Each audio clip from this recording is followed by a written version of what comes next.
यह चैत के पावन महीना में मर्यादा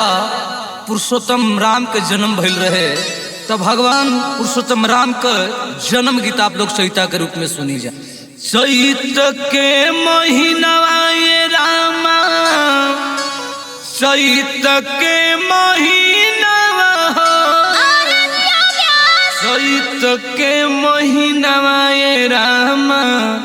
चैत के महीना राम जी के भाई ले जनमा रामा, चैत रे महीना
दशरथी भवनवा ये रामा,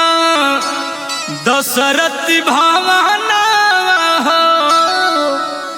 दशरथी भवनवा ये रामा, दशरथी भवनवा आवाए ब्यास चारों भाई लिहा ले जनमा ये रामा, दशरथ भवन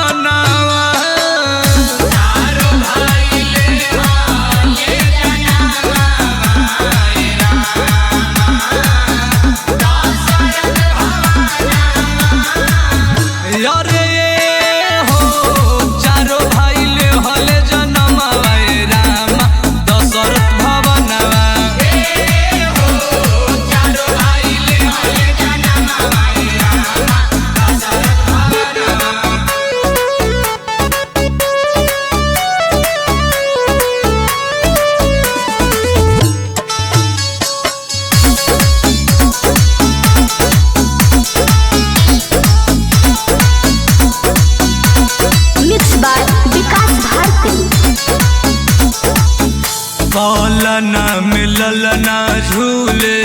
सबे अगरता ये रामा, सबे अगरता ये रामा, सबे अगरता ये रामा, चांद उतरल धरती पर ऐसन बुझाता ये रामा,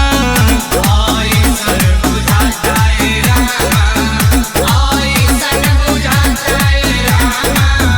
चैत शुभ दिनवा ये रामा, चैत शुभ दिनवा हो, चैत शुभ दिनवा ये रामा, चैत शुभ दिनवा देवी देवता झूमे